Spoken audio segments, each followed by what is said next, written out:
So today I was reading through one of my, probably my all-time favorite book when it comes to fiction, or, not a how-to book. It's not really fiction, but it's called All Quiet on the Western Front by Erich Remarque. He went on, I think, to win a Pulitzer Prize. I'm not sure I've ever read a book about war specifically, or really about life, that ever had that wasn't, like I said, it wasn't a how-to book. It's not a research book. It's just the story of one man, a German soldier, his experience in World War One, in I think 1916, 1917. And man, if you haven't read this book, I think people get turned off from this book because they force you to read it in high school. But this book is life-changing in many ways. In some ways, it's a dark book. It's definitely not the most positive thing you've ever read, but I want to share a quote from it. I've written down many quotes, but just imagine it's 1916. The world goes to war. I'm talking about the world goes to war. We've lived through a few wars, Vietnam maybe, if you're older listening to this, the Persian Gulf War, Iraqi war, recently Bosnian, all these different conflicts, Middle East. But imagine the world going to war. I read somewhere that I think 70 million men went to war in World War One, and 2/3 of them, 2 out of 3 of them, were either killed or somehow, a casualty in terms of wounded. Can you imagine those odds? By the way, in my movie review, there's a movie I review in there called Gallipoli. If you haven't seen that, it's one of Mel Gibson's first movies, and it's back in it's the story of the Battle of Gallipoli in Greece, Turkey, that area. And it's an insane, because you see these guys, they used to be down in trenches, and you used to have to come over the trench knowing 2/3 of you are going to get shot. And if you didn't go over, they would shoot you. You'd be treason or whatever. So I've often thought, man, you watch that movie Gallipoli, like I said, check it out I started reviewing movies, so check it out on tailopez.com and click on the movie link and look for Gallipoli. But anyway, back to this book. So this is this story. In a sense, it is a true story. And by the way, there's an old movie that I recommend called All Quiet on the Western Front. You can see that too. There's 2 versions. The one that I like the best is the one from the 60s. Another mind-blowing book. But let me read a quote to you here, okay? So, Remarque went through these horrible things. Friends shot, killed, blown up in front of you. Not just one, but I'm talking about everybody. There's a BBC special I saw where they used to allow you to go to war with your friends and classmates, but they stopped doing this after World War One, because there's this story of the last battalion where a whole town, a whole city, all the boys who were seniors in high school all signed up to go to World War One together to fight for Britain. They landed actually in Turkey, same place. They were involved in this Battle of Gallipoli. And they were never heard from again, not even one of them, hundreds of them. Imagine that town, every single mother in that town, nobody's left. No boys ever heard from again. No son, no grandson, no brother, all gone. So this Remarque lived through this, and I think this is an amazing quote. And really, I don't want to talk about war today. I want to talk about this thought for my life, and I'm sure it'll be applicable to you. Remarque says, "To forget is the secret of eternal youth. One grows old only through memory. There is much too little forgetting." Let me read that one more time. It's that profound. To forget is the secret of eternal youth. One grows old only through memory. There is much too little forgetting. There's a lot we could talk about from those 3 things. Let's start from the first sentence. Is he right? To forget is the secret of eternal youth. I think he is. I'm an investor in different businesses. One of the businesses we invested in were online dating sites back in 2006, 2007. And one of the things you learn operating these sites or being an investor, as you look at the data, you see people making profiles on a dating site. If you go to Match.com or eHarmony or whatever, you'll see these same things where men or women write, I was recently divorced, and, don't write me if you are mean or if you're stingy, or don't write. And it's all this like negativity where you can just see the guy or the girl who's writing their own profile is just basically thinking of everything they hated with their ex-boyfriend or ex-wife or ex-husband or ex-girlfriend or whatever. And they're doing the opposite of what Remarque said. They're not staying eternally young. Why? They're jaded. They are jaded. And I have to say, one of the most attractive things in a woman, if I meet a woman, potentially going to date her, and you hear this a lot, it's like fresh. I don't mean this in a chronological age. I'm not saying a number. It's a mentality. My grandma's 96 years old, okay? And I think she has the secret to eternal youth. If you talk to my grandma, she's been through a lot. She's been through a world war. She was actually born in World War I, 1918, February. The war was still going till November. Then she lived through World War II. She met Adolf Hitler in person. She lived through the war. She came through, one bad marriage to my grandfather, and then she was married again to Charles, who she's married to now.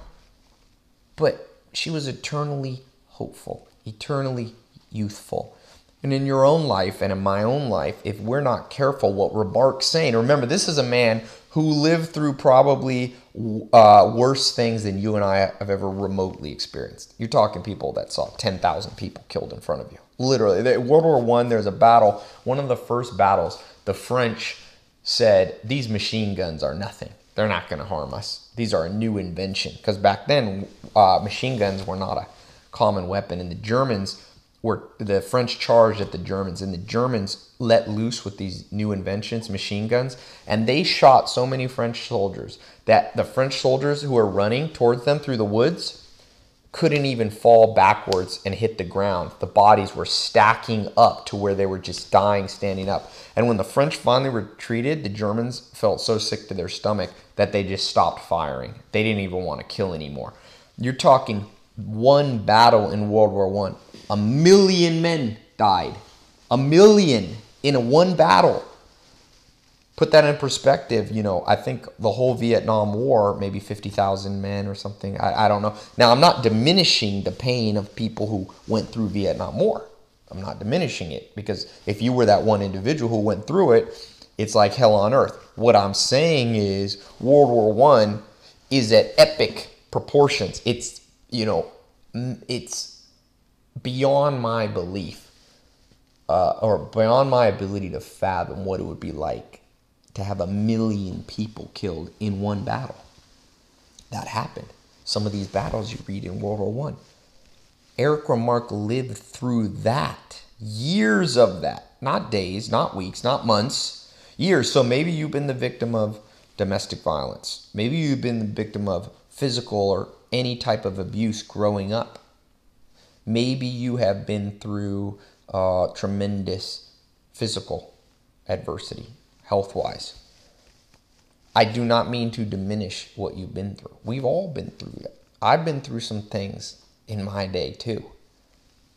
But if Erich Remarque, after going through a war that killed millions at a time in a week, and he's saying to forget is the secret of eternal youth, I think there's something there for us. I'm not a psychologist. I'm not a psychoanalyst. I'm not sure how you can do it. But I do believe awareness brings with it often 50% of the battle, winning 50% of the battle. Just being aware that, hey, Tai, no matter what you go through, every day is a new day. I always say, we're humans. We're stepping through time, day by day. The past is an illusion. The future is also an illusion. All you have now is now. So, if this man was able to pull it off and able to find the flower in the middle of the war-torn battlefield, I think there's something for us. You're going to have to take it as, for whatever you want, But I think he's right. If you can forget certain things, and as I read books, there's a book here on my shelf. Let me see if I can find it. The Snowball. It's about Warren Buffett, one of the wealthiest people in the world. And he had some hard things happen to him personally. And the author of the book, the biographer, said, the interesting thing about Warren Buffett, he had this ability to go through life's hard knocks, think about it, ponder it, learn the lesson, and then never think about it again. Compartmentalize that thought and move it away. And we live in a world where it's always like, go back to your old feelings. And I'm not arguing that, relive your youth. And there's some truth to that too, I'm sure. But there's a balance. Most things, there's a balance. So my suggestion to you and to myself, I like doing these because really, even though I'm talking, people say, why do you do these for free, Tai? And I'm like, well, because I'm learning too. So it's a good deal. Hopefully you get some value. I certainly, for whatever reason, I've always been an audio learner. As I say things come and coalesce in my brain. So, yeah. How do you do it? Everybody wants eternal youth, From Ponce de Leon, when he was searching for the fountain of eternal youth, to here at Beverly Hills down the street where people try to redo their face every day. Women get boob jobs, so their boobs look like they did when they're young. Guys get facelifts. Women get, their lips done. Whatever it may. Women put on makeup. Men, I don't know, get tattoos. We're all trying to relive our youth to a certain extent, and I don't think there's anything wrong with that to a certain extent. But the real way to do it is right here in this book. Right here in the mind of a man who had lived through the greatest of all tragedies, the loss of a nation, the loss of every friend that you knew. I think in this book you see every single friend he grew up with was either killed or came home with one leg. World War I, people's faces were blown off. If you want your mind blown, I don't recommend this for all of you. Go to YouTube and put in faces of World War I. Remember, plastic surgery was not perfected.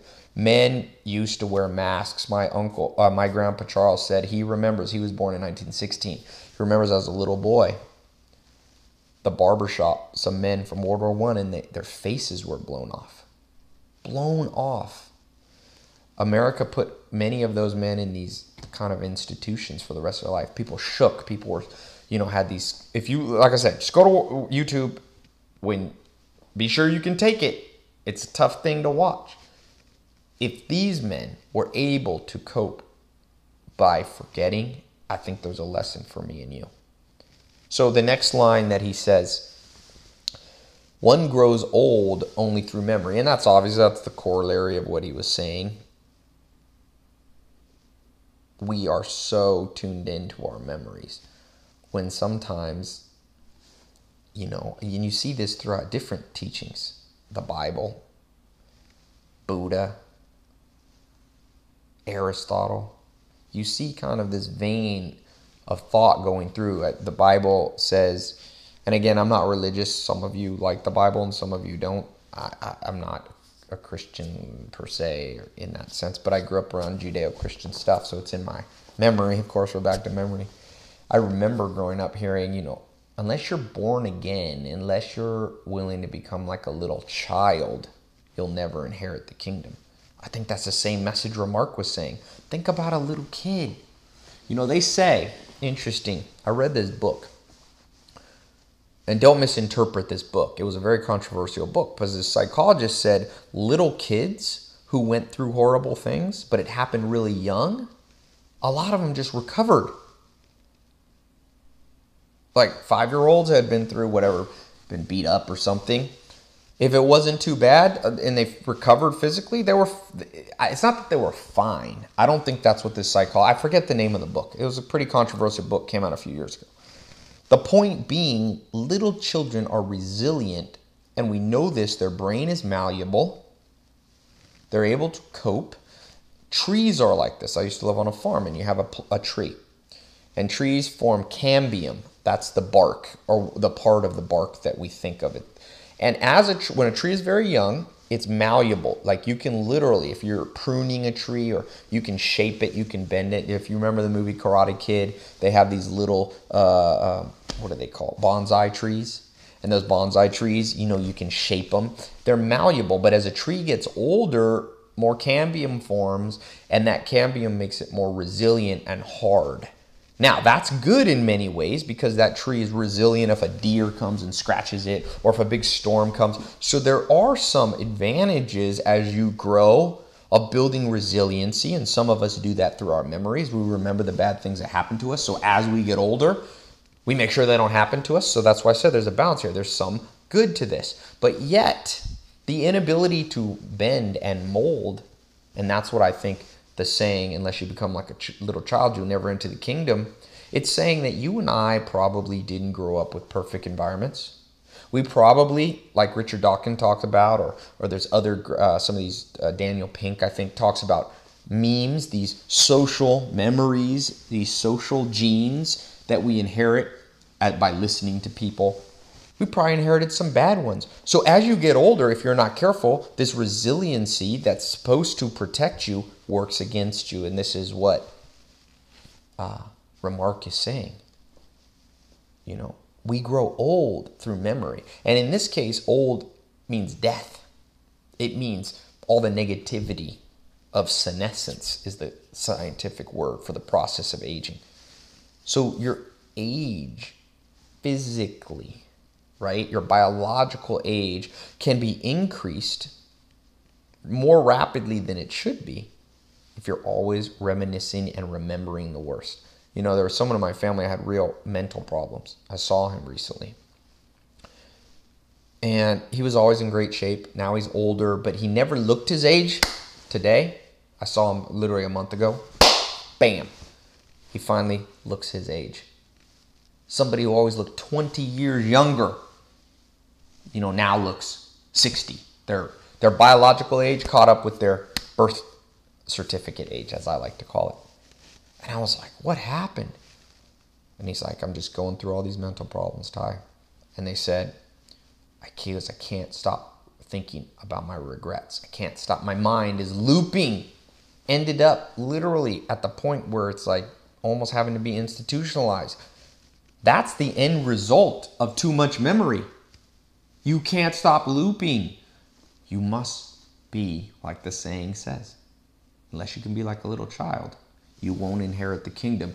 And what I'm talking about, as you know, I'm all about the good life. To me, the good life is the kingdom. Health, wealth, love, happiness. Those 4 pillars that you probably want, that I think every organism, humans or non-humans, is really searching for.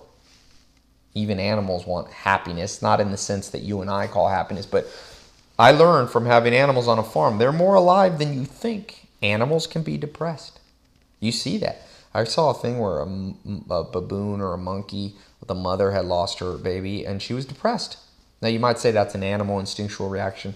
I'm not going to just split hairs here. The point being, all of us are looking for the good life, and you probably won't find the quote-unquote kingdom unless you become like a little child in the sense that Remarque is speaking of.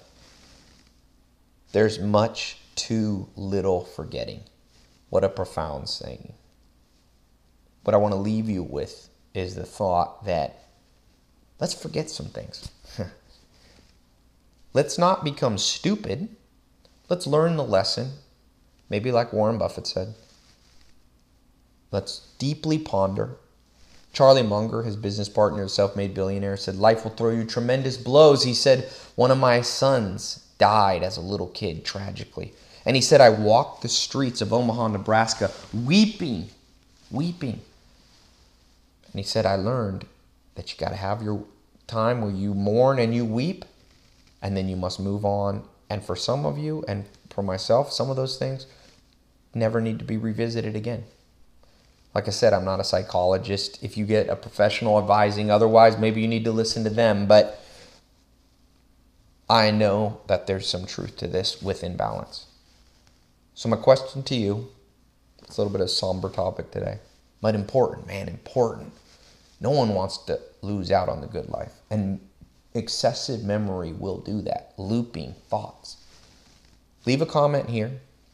or reach out on @Tai Lopez on Twitter. If you're listening on my site, leave a comment on the page. If you're on my podcast, leave this as a review. What is a memory? And you don't have to be too specific if it's private. Just a general one that you'd be better off just forgetting.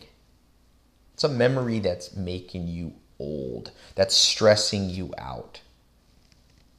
And then just put it down. There's a power in writing it down. Tweet it to me. Keep it as private as you need to be. If it's super private and you want to write it just to me, there's a private inbox on my website, tailopez.com, that when you join, you'll get an auto reply from me. If you reply, I do check those. That's me checking. Or you can email me at tailopez.com. What is a memory that you're going to commit to just basically forgetting? Obviously, you could always bring it back, but something that you know has been dragging you down. All Quiet on the Western Front. If you and some of the other books will be in the show notes. Check them out on tailopez.com if you want the links to those other books. Pick up this book. I have a link to it on my site, or you can find it on Amazon. It's a cheap book, $5. Remember, forgetting is the secret to eternal youth. So thanks so much. Stay strong and talk to you soon.